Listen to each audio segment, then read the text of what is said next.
Have you ever been confused about the usage of have been, has been, and had been? Well, you're not alone in this.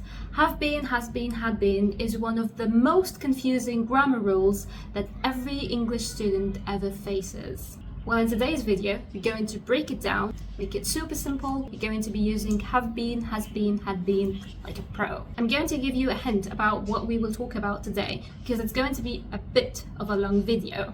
So we'll talk about which subjects goes with have been, has been, and had been, the structure of each one of them, the positive sentence, the negative sentence, and creating questions, the pronunciation and the contractions, how we use have been, has been, had been in travel experiences, the difference between have been and have gone, has been, have been, and unfinished actions, since versus for, have been or has been plus the verb in ing, had been plus the verb in ing, which is the past perfect continuous. We're going also to cover the passive voice, very critical one. And lastly, we're going, as usual, to have a quiz. Hello everyone and welcome to our newest episode of Verse and Universe. My name is Miriam and today we'll be covering has been, have been, and had been. And I know that the view is different, my hair looks different. That's because I forgot to take footage of the intro. So here I am recording it at the last minute.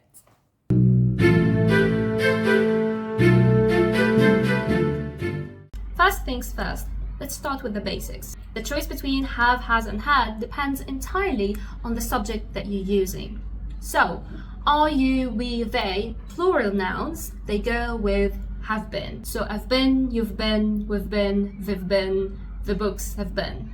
He, she, it, singular nouns or uncountable nouns goes with has been. So he's been, she's been, it's been, the tea's been, the book's been. We use had been with all subjects no matter what. He, she, it, are, you, we, they, countable, uncountable, plural, singular, all goes with had been. So I had been, they had been, you had been, she had been, the books had been. The next part will be covering the structure. So we've got positive, negative, and questions. For positive, subject, has, have, had, been. Negative, subject, have, has, had, not, then, been.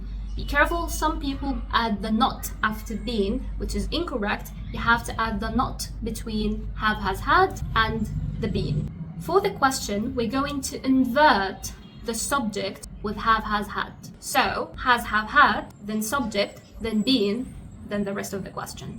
Or, WH question, then have, has, had, then the subject, then been, then the rest of the question.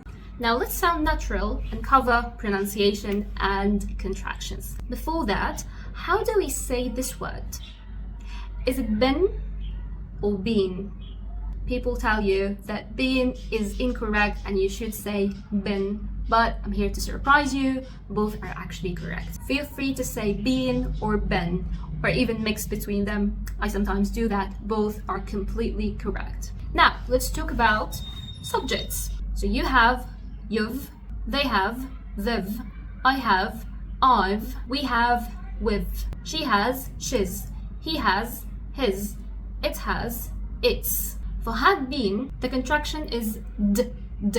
You had, you'd, I had, I'd, they had, they'd, we had, would, she had, she'd, he had, he'd, it had, take care of this one, it'd. You see, we added something called the schwa sound between it and the d. So, it'd. Now, enough with the basics, let's dig deeper. Travel experiences. We use have been or has been to talk about travel experiences without specifying the time or mentioning the exact time. How? For example, I've been to Japan sometime in my life. I didn't say when. I don't want you to care about when. I'm focusing on the experience of traveling to Japan. So, I've been to Japan. Or, has she been to Paris? Here I'm asking, does she have the experience of going to Paris? I didn't say, did she go to Paris last year? Here, I'm using the past simple because I specify the time. I'm talking about last year and I'm focusing on the time.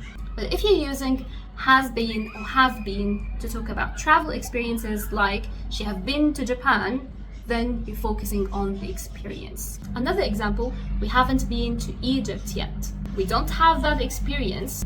Maybe we'll go someday, I don't know, and I don't care when. I'm focusing that we don't have that experience of going to Egypt. We use have been and has been to talk about travel experiences a lot, and it's very, very common. It's like listing the countries you've visited or haven't visited yet. You don't care about the timing, you only care about the experience. So, travel, has been, have been is your key.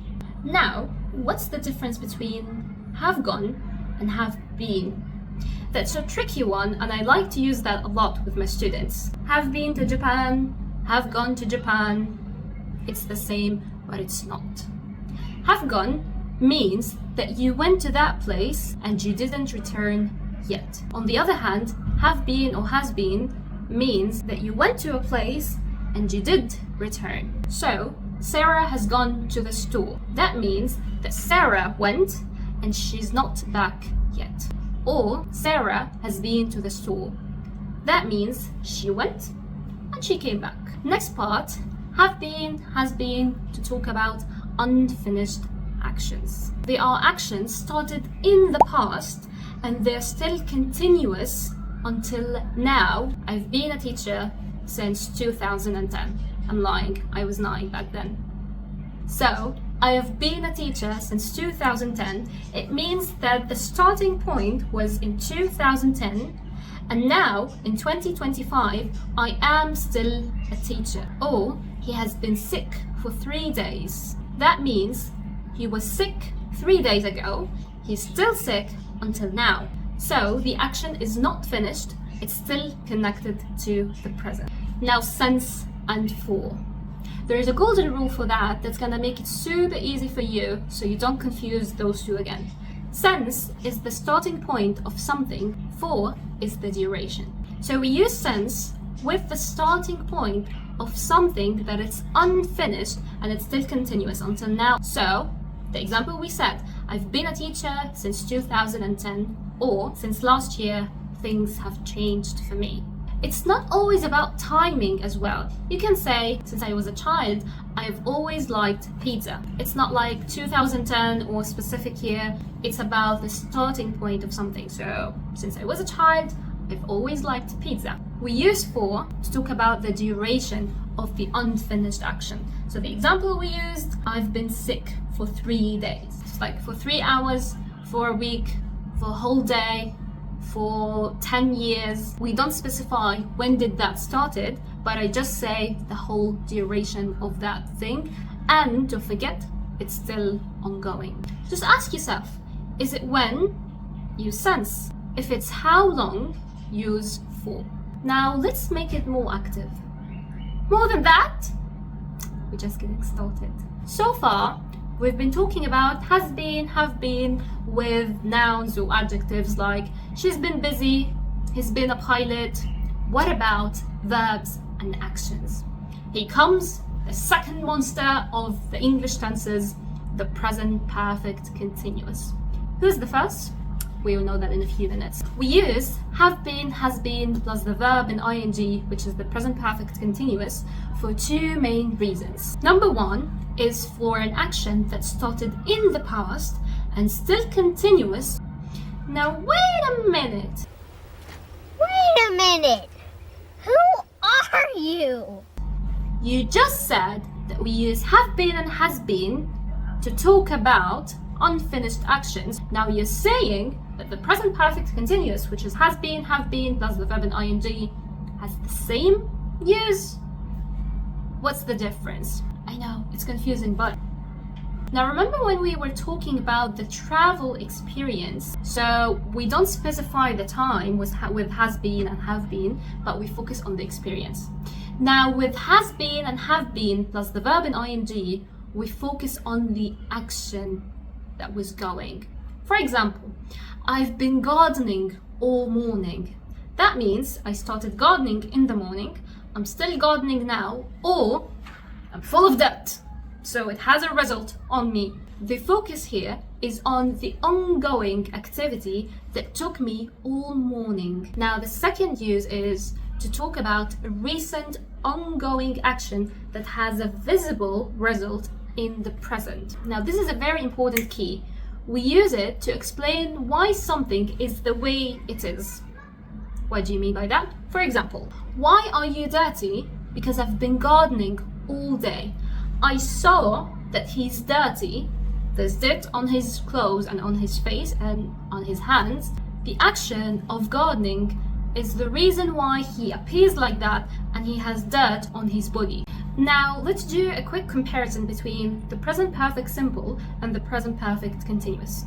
The present perfect simple is basically subject plus has or have, then the verb in past participle.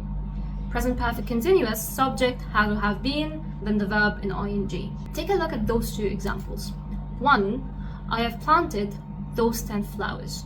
2, I've been planting those 10 flowers. The first one is focusing on the result or the experience that those 10 flowers are already planted.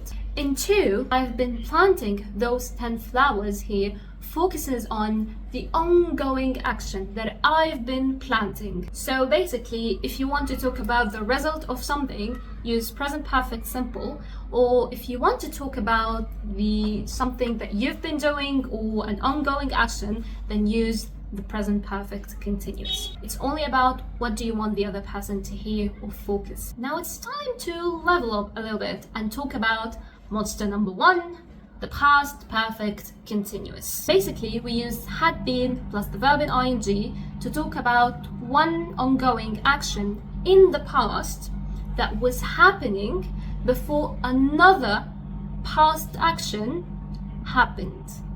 What do you mean by that? Let me show you an example for more clarity. It had been raining for hours, so the ground was soaked. That means that the rain started and happened before and wasn't going until the ground was soaked. Does that mean when the ground was soaked, the raining stopped? We don't know. Maybe when the ground was soaked, by some miracle, the raining stopped, or maybe it was continuous. We don't know.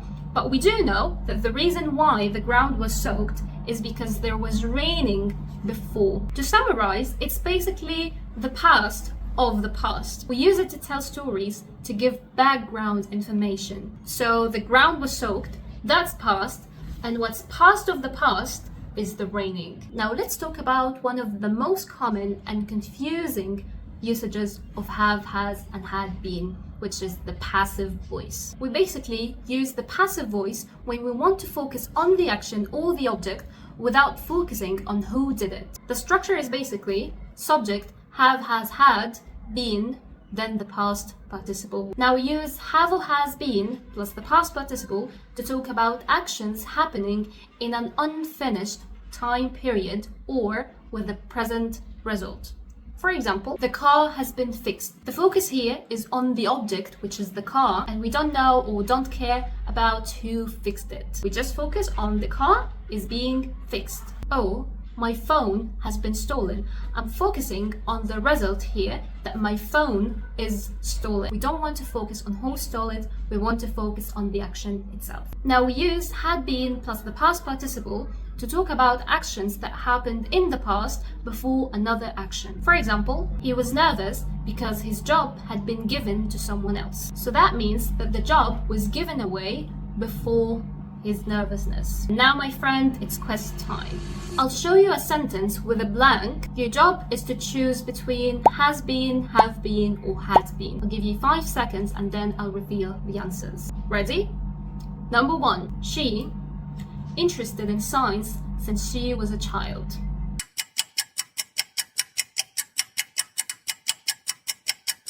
It's has been. Why? Because first, the subject is she, so we can never say she have been. So have been is out of the context. Also, it's an ongoing action from the past and it's continuous until now.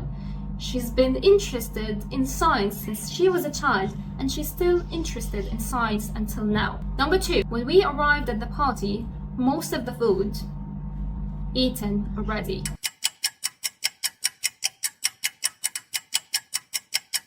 It's had been. Why? At first, I want to explain that it's a passive voice because there's eaten, and have, has, had, then been, then the past participle. This is a passive voice, so take care of that. Second, we used had been because there are two actions in here, and one happened before the other. So what happened first is the food had been eaten and then they arrived. Number 3, I can't believe you to Tokyo. You must tell me all about it.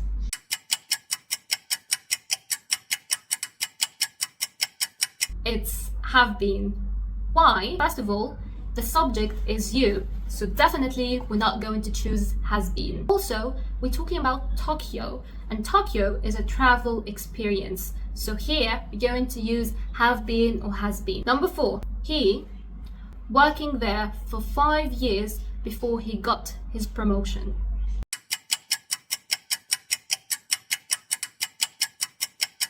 It's had been.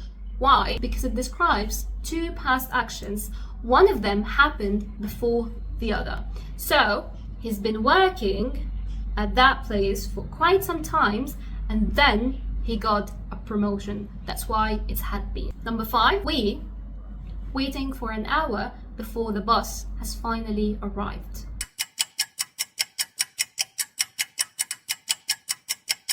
Again, it's had been. Why? Because it describes two actions, both in the past, and one happened before the other. Number 6, where is Sarah? She to the bank. She will arrive soon.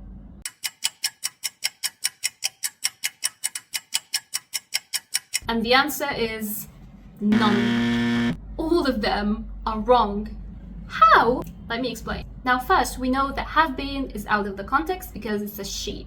So it's either had or has. If she will be back soon, that means she has not returned yet from the bank. The correct answer is has gone, because we use has gone when someone has gone somewhere but they didn't return yet. And since we are saying that she will be back soon, that means she's still there. So, how did you do? Did you get tricked especially by the last one? Let me know your scores in the comments. And again, you've made it to the finale. I know it's been a very long video, but it was so important to cover this part. If this video was helpful, please don't forget to like, subscribe, and share that with a friend who always confuses between have been, has been, and had been. Also, don't forget to check our previous videos if you haven't watched them yet, and see you guys next week. Sayonara.